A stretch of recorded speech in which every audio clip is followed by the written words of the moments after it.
e primeira carta de Paulo aos Tessalonicenses, capítulo 5, 17. Provavelmente alguns de vocês sabem de cor esses dois versículos que nós leremos. Então, Ezequiel 22, 30, 1 Tessalonicenses 5, 17.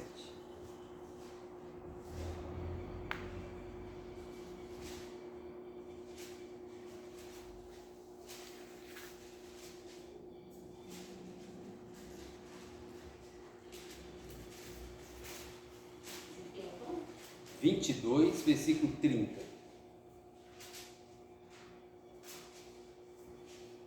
Ezequiel 22, versículo 30 e primeira carta de Paulo aos Tessalonicenses, capítulo 5, versículo 17. Nós vamos ler uma só voz, tá bom? Os dois textos. Ezequiel 22, versículo 30 e 1 Tessalonicenses 5, 17. Leiamos. Busquei entre eles um homem que tapasse o muro e se colocasse na brecha perante mim, a favor desta terra, para que eu não a destruísse, mas a ninguém achei. 1 Tessalonicenses 5, 17. Orai sem cessar. Irmãos, são dois textos muito interessantes que eu queria que vocês guardassem com esse tema aqui, olha. Vida de oração. Deus está procurando pessoas com vida de oração. Não apenas fazer uma oração, que é muito importante, né? Uma oração já é uma coisa maravilhosa. Mas Deus procura pessoas com vida de oração. É muito bom vir no culto de oração. É bom demais da conta. Mas Deus procura pessoas com vida de oração. Aqui no texto de Ezequiel 22, 30, olha, busquei entre eles um homem, uma pessoa, que tapasse o muro e se colocasse na brecha perante mim, a favor dessa terra. Está falando de pessoas de oração. Alguém para entrar na brecha, alguém para orar em favor de outros. No caso aqui, Deus estava procurando alguém para colocar constantemente em oração em favor do povo de Deus. Em 1 Tessalonicenses 5,17, nós conhecemos o apóstolo Paulo, orai sem cessar. Será que Paulo está querendo dizer que a gente tem que ficar 24 horas na igreja? Não, de jeito nenhum. Nós temos nossos afazeres, mas ele está falando orai sem cessar. Então, os dois textos nos remetem para uma coisa: vida de oração. Deus está procurando pessoas com vida de oração. O reverendo Jeremias, ele tem uma frase muito interessante, que eu gosto demais, você já deve ter ouvido eu falar, talvez já ouviram ele falar também. Ele fala assim, olha, toda vez que Deus quer abençoar uma pessoa, ou uma igreja, ou uma cidade, a primeira coisa que Deus faz é levantar pessoas de oração. Então, toda vez que Deus quer abençoar uma pessoa, a primeira coisa que Deus faz é fazer essa pessoa começar a orar. Quando Deus quer abençoar uma igreja, a primeira coisa que Deus faz é despertar pessoas para orar na igreja. Quando Deus quer abençoar uma nação ou uma cidade, a primeira coisa que Deus faz é levantar pessoas de oração. Vida de oração. É fácil? Não é fácil. Particularmente, na minha opinião, vivemos uma época de muito ativismo, muito egoísmo, o que prejudica a vida de oração. Não existem muitas pessoas com vida de oração em nossos dias, nem pastores. São raras as pessoas que têm uma vida de oração. Por quê? O ativismo, o egoísmo prejudica a vida de oração. O que é ativismo? Excesso de atividades e de distrações. E algumas coisas importantes. Trabalho, família, estudo. E com esse tempo de online, há muitas atividades online. Algumas boas, algumas não tão boas e algumas perniciosas. O ativismo tem atrapalhado as pessoas a terem uma vida de oração. E nem estou falando de pecado, irmãos. Não estou falando de pecado. Estou falando que a gente tem muitas atividades. A nossa geração é uma geração cheia de atividades. É curso de uma coisa, é curso de outra coisa, é trabalho, é estudo, é escola. São tantas coisas que se abriram para a nossa geração, tantas oportunidades, tantas atividades, que acabou gerando uma geração que não tem vida de oração. Mas quando Deus quer abençoar alguém, primeira coisa é a pessoa ter essa consciência da importância de oração. E outra coisa também, o egoísmo. O ativismo atrapalha a vida de oração. A gente sai fazendo um monte de coisas às vezes até boas, às vezes até urgentes, às vezes necessárias, mas isso mata a vida de oração.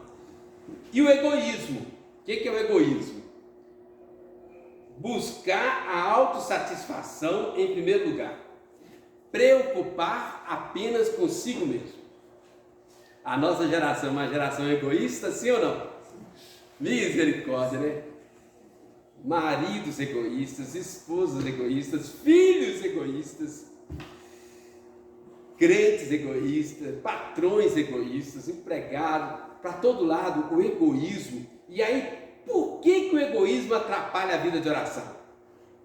Porque se eu preocupo apenas comigo mesmo, eu não vou orar pelos outros. Então o ativismo atrapalha a vida de oração, porque a gente faz um monte de coisas e de repente a gente percebe que não tirou tempo para orar. O egoísmo atrapalha a vida de oração, que eu preocupo apenas comigo mesmo, não oro por outras pessoas e acabo perdendo o foco.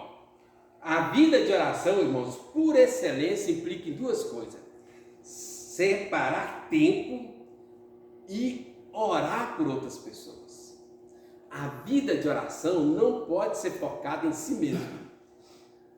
Este era o grande problema dos fariseus.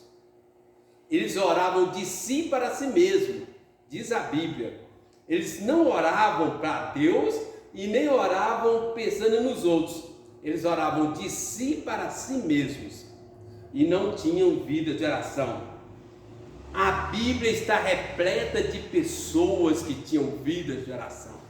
Quem me dá um exemplo? Daniel, quem? Paulo. Também. Todo mundo falou Daniel? 3 Daniel. Paulo, quem mais? Jó, quem mais? Davi, Ana, mais alguém? Abraão? Jacó, apesar de tudo, também ele era uma pessoa de oração. Isaac, diz a Bíblia, Isaac orou, alguns comentaristas falam, ele orou 20 anos para a gravidez da sua esposa. José com certeza. Judá também era. Não tem muita coisa de Judá lá, mas Judá também era. Jesus, sem comparação, né? Isaías também tem várias passagens.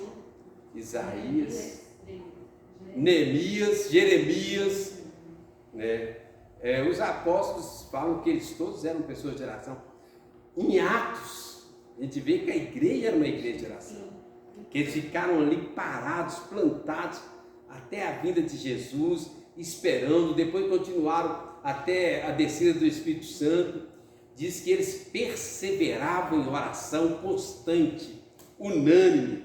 Então, irmãos, o que eu estou querendo mostrar? O que eu estou querendo dizer não é algo novo. A Bíblia está repleta de pessoas que tinham vida de oração. Aí vai uma pergunta: será que o nosso tempo é mais difícil ter vida de oração do que naqueles tempos? Sei lá, né? Cada tempo tem as suas dificuldades e as suas oportunidades. Mas eles enfrentavam outros desafios, até mais que era nosso, que era bom para se reunir. Eles podiam ser mortos, porque era proibida a perseguição. Então, cada geração tem as suas dificuldades e as suas oportunidades.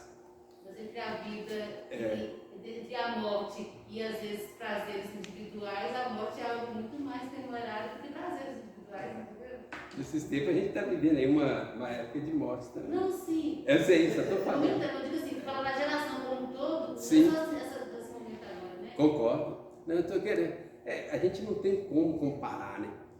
Do mesmo jeito que naqueles tempos, né? Eu fico pensando, se alguns desses homens de oração vivessem hoje, eles iam aproveitar muito mais, com a tecnologia, mais rapidez, sei lá. A gente está divagando, mas é só para a gente pensar. Eu quero que a gente entenda, irmãos, nós precisamos ter vida de oração. Cada geração precisa de pessoas que se levantem para orar, pagar um preço. Não dá para ficar 24 horas dentro da igreja, mas nós podemos aprender a ter uma vida de oração. Sabe como? Desde a hora que nós acordamos. Não significa que você vai ficar 1 hora orando, ou 2 horas, ou 3 horas. Alguns, às vezes, em algum tempo, pode até ter essa oportunidade. Mas então, como ter uma vida de oração? Então guarda isso aí, ó, roteiro para uma vida de oração. Primeiro, ao acordar.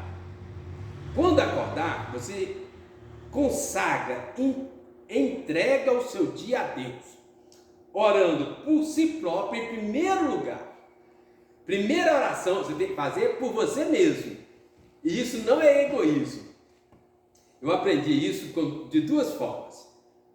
Primeiro com Jabez.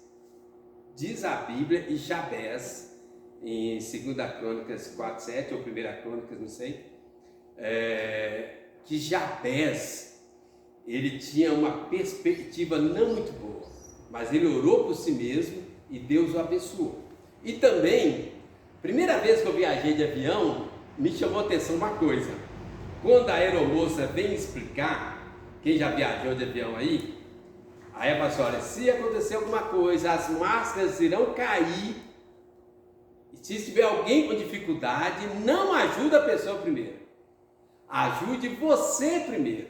Se você não estiver bem, você não terá condições de ajudar o outro. Achei muito interessante. Eles deixam bem claro, primeiro você tem que colocar a máscara de oxigênio em você, e aí você estará apto a colocar no outro. Então, a vida de oração tem isso aqui, irmãos. Ao acordar, primeiro momento de oração, orar por si próprio em primeiro lugar, orar pela sua família, orar pelas atividades do dia. E se tiver mais tempo, coloca o pastor e os missionários diante de Deus também em oração. Porque a gente sabe, eu estou sendo sincero, estou querendo trabalhar um roteiro de oração real. Nós acordamos correndo, né? Alguns acordam, calçam o sapato, escova dente, toma café, ou faz o café, tudo ao mesmo tempo. Então, acordou, separa aí 5 minutos, 10 minutos. Ore por você, ore pela sua família, ore pelas atividades do dia, e se sobrar tempo, coloca a igreja, o pastor, os missionários diante de Deus, ok? Durante o dia, muitos de nós, ou quase todos nós, não tem tempo, igual o pastor, de separar um tempo para orar. Mas, durante o dia, você pode orar pelas situações emergenciais, orar por situações imprevistas e inusitadas. Como? Às vezes você está dentro do ônibus, você fecha os olhos ali, ou de olhos abertos, não tem problema nenhum, e você ora. Às vezes alguma coisa, alguém falou, alguém está do seu lado, você ora. Ou então você está lá no seu trabalho, vai no banheiro ali 1 minuto, faz uma oração. Às vezes a gente vai no banheiro no horário de trabalho, fica lá 10, 20 minutos mexendo no celular. A gente pode ir lá 1 minuto fazer uma oração, ok? Então durante o dia, separar a gente chama isso de orações flechas, que você dá uma desligada assim, pode ser no ônibus, no metrô, no trabalho, você separa alguns minutos e ora. Você lembrou algum assunto, Deus colocou na sua mente, ou algum problema, algum imprevisto, ou alguma notícia inesperada, você separa 1 minutinho e faça uma oração. Deus abençoa fulano lá agora, toca nesse, tal. Durante o culto, irmãos, isso aqui é muito importante. Durante os cultos a gente tem que ter essa visão de oração. o tempo todo. Então a gente está no culto, a gente está orando pelo pregador, pelo louvor, pelos irmãos, para evitar desgaste, para evitar problema, pelas crianças, para Deus abençoar o culto. Então, às vezes você pode até fechar os olhos, ou às vezes você pode orar de olhos abertos, mas ora, Deus, abençoa o pastor. Deus, essa palavra que o pastor falou, abre a mente, abre o coração das pessoas, abençoa o ministério de louvor, abençoa ali o tocador. Às vezes a gente agarra, irmãos. Às vezes a gente dá umas deslizadas, né? Então a gente precisa orar, né? Igual domingo passado, pegaram o Cainan e a Letícia para cantar de surpresa. Eu amei quando ela falou assim: a gente não ensaiou, mas é para o pastor, né? Ela falou com tanta simplicidade que eu gostei demais, né? Mas é isso, a gente orar. Na hora eu orei, Deus capacita eles. Eles não ensaiaram, foram pegos de surpresa, mas Deus que dá a graça. Jesus falou assim com os 70 discípulos: naquela hora, não se preocupem com o que falar, porque o Espírito Santo é que vai capacitá-los. Então a gente tem que fazer essas orações. Então, ao acordar, durante o dia, durante o culto, ao anoitecer, irmãos, é muito importante a gente fechar o dia com oração, entregar o dia. Deus, obrigado por isso, obrigado por aquilo, né? Me perdoa aquilo outro, dá uma noite tranquila, dá uma noite de paz, me prepara para amanhã, abençoa essa semana. Então, irmãos, o que eu estou querendo falar para nós? Deus tem muitas bênçãos para nós, mas essas bênçãos não vão acontecer por acaso. Primeira coisa é a gente despertar para a oração. Eu fico imaginando, irmão, se Deus nos desse tudo que a gente quer, a gente ia ficar aqueles filhos mimados. Então Deus nos leva a orar, a gente passa esse processo de humilhação, de dependência e valorização das bênçãos de Deus. Ok? Então, que Deus levante pessoas com vida de oração. Amém. Amém? Amém. Vamos ficar em pé, vamos orar?